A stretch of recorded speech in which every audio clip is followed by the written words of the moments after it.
academic background and experience includes a bachelor's degree in engineering physics and a master's degree in production engineering and management, a double academic award winner and recipient of several community awards. Abiodun's daily radio program reaches millions of listeners and won a Program of the Year award in 2007. He is also the pioneer of Elion College and Leadership Academy and a renowned authority in leadership, communication, sales, personal development, and management of change. He founded Church Envisioned International, formerly Life Africa, to stand alongside churches across the world to enhance their leadership capacities and effectiveness in readiness for the final harvest that will bring back the King in great power and glory. Abiodun is comfortable with his passion, which is to lead his life to its fullest potentials and help many others to do the same. He is blessed to have a lovely wife and a daughter, two people who daily panel beat him into shape. He glories in his limited knowledge and tries to enjoy the journey of life by being a committed learning person. He is a prolific writer and author of 3 life-changing books, Building Others Up, Changing the Dialogue, and My Joy Is Now. With a standing ovation, let's make welcome Engineer Abiodun Fijabi to the 4th edition of World Shapers International Platform. All right, I think I can do that right away. All right, good morning everywhere from all over the world where you may be watching this. I know that we are in a difficult time in not only in our nation but all over the world. But I've never seen a better opportunity for us to impact our world significantly. Leaders show up in times of difficulties, so that much I know.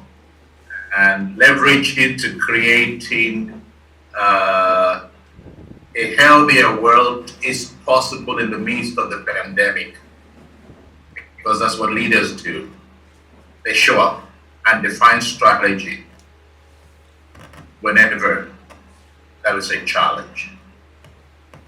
Because leadership is the ability to guide others without force into a direction or decision that leaves them still feeling empowered and accomplished. I know the way it is in our nation and indeed all over the world. There is so much depression and there is so much hope that has been lost in our world. But leaders can rekindle that hope and they can take people out of depression, giving them a feeling that and a confidence that they have a contribution to make. We can do it. That's what leaders do. Because leadership is not about position or flow charts. It's about one life influencing another. And so it doesn't matter if none of you listening to me this morning is a governor, none of you listening to me is a commissioner for health, none of you listening to me this morning is a permanent secretary in the so-called appropriate ministry. The truth of the matter is that from the position where you are, you can create a force that can bring change to our health system and bring about a healthier society. There are 3 leadership imperatives that I'm going to look at for the brief moment that I'm going to be with you. And those imperatives are vision, values, and voice. Vision is the future you wish to create in the middle of uncertainty in our nation today, especially in the health sector. You can begin to see the future. And your values are the things that you stand for. And the voice are the unique influence you bring to bear on people. All right. Now, vision is a realistic, credible, attractive future for your organization or for your life. It is your articulation of a destination you and your organization should aim.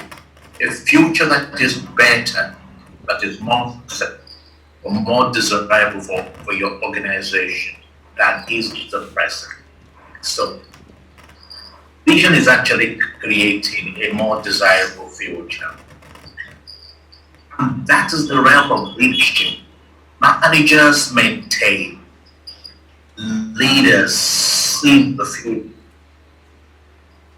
What we are looking at are the men and women who will be able to, by bringing giving each of us a healthier world, a future that we can believe in. Now, the vision is a vivid mental image of not perceived as real, and it's not present to the senses because you can see it in your physical life. It is the ability of the mind to soar above the realm of the senses with all its limitations and all the limitations we have now. We all see the changes, the challenges in the health sector, and we shudder, and we wonder whether there can be a change. But that is when leaders rise and the leaders develop the ability, of their minds to soar above the realm of the senses despite all limitations. So it is the art of seeing what is invisible to others. It is a vision. It is a roadmap to follow. It is the big picture which helps you to confidently say, this is possible. Leadership becomes a capacity to translate into reality. Now, let me just look at the challenge of vision and senses to which a lot of us in this country, we have allowed the senses to limit our vision. This is what I want to look at.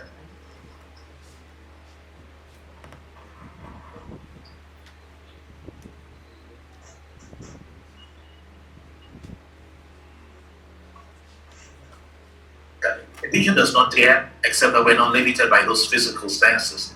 In fact, the physical sense, the physical evidence, is the raw material with which the visionary weaves a mental image of a new reality.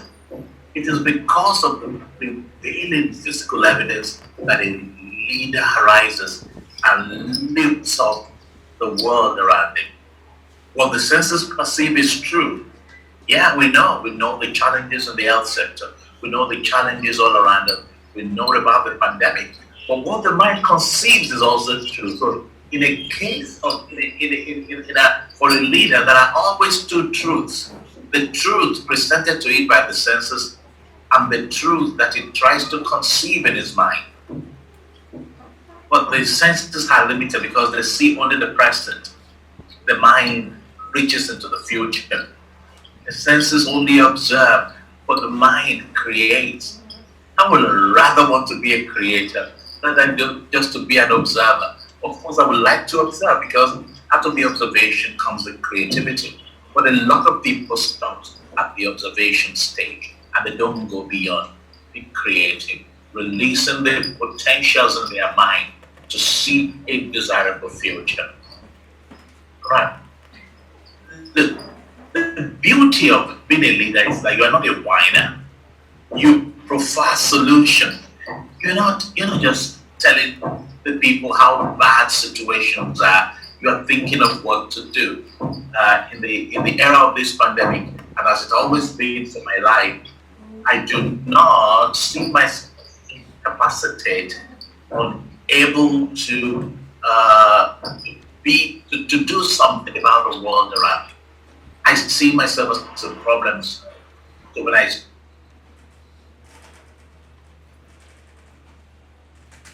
and type out an essay, and put it on the newspaper, out there, they'll show that there is something here that somebody can do. I'm not in a position to do that. Look, we need to see that a leader sucks to me. That's the ability that he or she has. Solving problems, he creates and innovates. She changes the status quo. Only through a vision does a leader derive his or her legitimacy. There is nothing legitimate about you if you do not have a vision that transcends the realm of the sense. that have the connections. You can start where you are and build the connection. If whatever it is, you can always adjust the cells in order for you to reach the destination. What they do is that they constantly adjust their paradigm. Now, paradigms are filters through which we view the world, around we pursue our life. I Mind shift or shifting is attitudinal and behavioral change in response to market shift, technology trends, and consumer behaviors. For those of us who are in business, but these are observable all around us. Now, when a paradigm shifts, everybody goes back to zero. It doesn't matter how strong your reputation or how big your market share or how good you are at the old paradigm. Now, what I'm saying is this: there are changes around us, and the changes require new thinking. But if you are still using the old thinking to deal with the current situation, you'll find out that you are out of the loop and you are not effective in what you do. Because leaders, what they try to do is to create momentum for change through the power of their idea, because idea rules the world. So you've got to look at the idea in the middle of this change. Ideation is the formation of mental desires. We have talked about that. Now, look at this. To take pain from in the presence of girls, all of a sudden you see the same guy that you had thought was hearted and was not bold and confident. You will see the way he would take the cane, literally he would dust. I don't know what you call it in your secondary school days, but we call it dusting. You dust the cane when you took it with gusto. You refuse to cry. Alright. But change the situation and take the girls away. Let it be among boys alone. And then you see the same boy crying because he feels he shouldn't have been caned or because the cane was painful. So what happened in the case when the girls were around? The boy just told the brain, look, boys don't cry when girls are around. And the supremacy of mind over matter takes preeminence. And at that time, the mind creates matter. And the mind tickles the body. Tear glands don't open. Botox in the cane in the buttocks. Buttocks don't feel the pain. That's the power. So mind is the realm of insight, whereas the matter is the realm of the senses. Unfortunately, for majority of people, they have the paralyzed mind, in which case matter overwhelms the mind. I don't want us to be in this situation because, like I told Leia this morning, our generation is working so hard on your own generation. Do a better work. Some of us have become crayfish that cannot be bent. I don't want to call my generation a wasted generation. But because of the materiality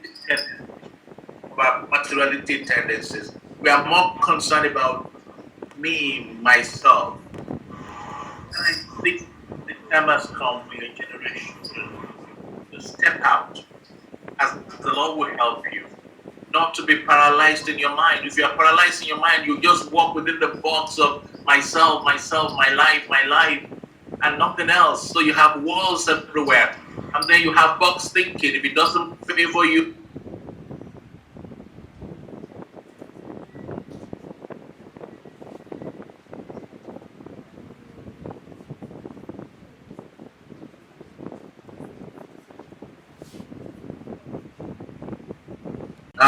so nice to be back. So I was saying that where I would like you to be is where your mind constantly creates matter. I don't want your mind to just challenge matter. I want it to create matter. And that means think outside the box. Or some people say, throw away the box. Yeah, you have stretched mind. You initiate change. You alter narrative. and then you are involved in disruptive innovation, and you are on the cutting edge.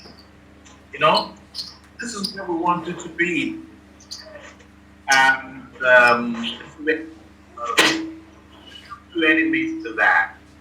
Some of you are so afraid, and some of you are so confident with that. Then you have the confidence drive. I don't want to fall into it. I don't want to fall into it. I know about fear, I know fear comes, and I know there are fear cripples. You know, but I like what Franklin D. Roosevelt says, that the only thing we have to fear is fear itself. And it describes fear as nameless, unreasoning, unjustified terror, which paralyzes needed effort to convert retreat into advance. So I wish you well in your search for innovation, because if you don't overcome fear, you're not able to give it. Everything you have ever wanted, I will need to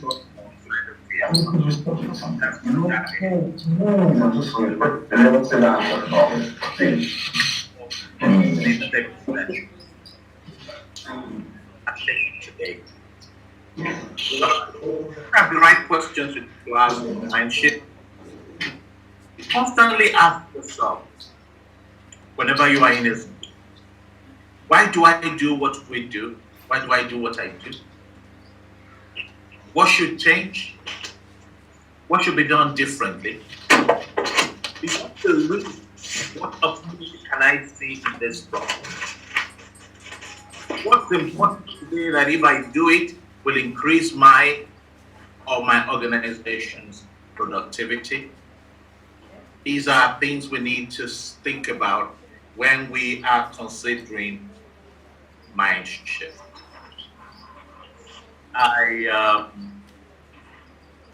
Let me, as I try to close on the, let me give you an idea of the constant basis to help you. People have become numb in our society today, and they are no longer asking questions. Let that not be the experience. Listen to what George Bernard Shaw said. There are those that look at things the way they are and they ask why.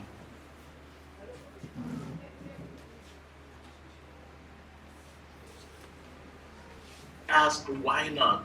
Why can't we change it? These are two questions that will help your possibilities. Our problem is possibility and on up the inspiration. So why not? Leaders deploy these powerful words in problem solving and in decision making to unleash potentials for creativity and innovation. I like to see more of you asking questions rather than just taking things the way they are. As long as we keep taking things the way they are, we may never be able to move on in our world, and we may not be able to create the kind of change that we want in our world. And don't be an expert, because when you become an expert, that will be a trap for you. Confidence can, thinking you're an expert can lead to overconfidence. Confidence often leads to a paralyzed. I would rather that you become a learning factory in your mind. You accept you don't know everything. Creativity opens you up to a mind shift. So what it says, it says, fool, not thinking white. The white man knows himself to be a fool. So what do we do to overconfidence? We do it and replace it with humility. With humility, we create a learning capacity on a continuous level to keep learning. So keep learning.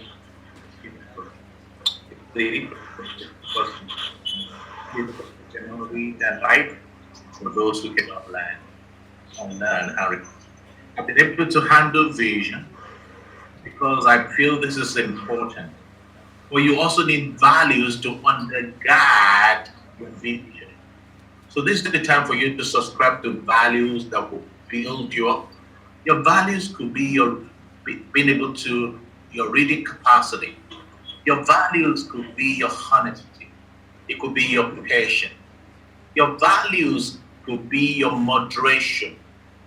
The fact that you are not excessive in anything. Your values could be your ability to discipline yourself. Your values could be your drive for excellence.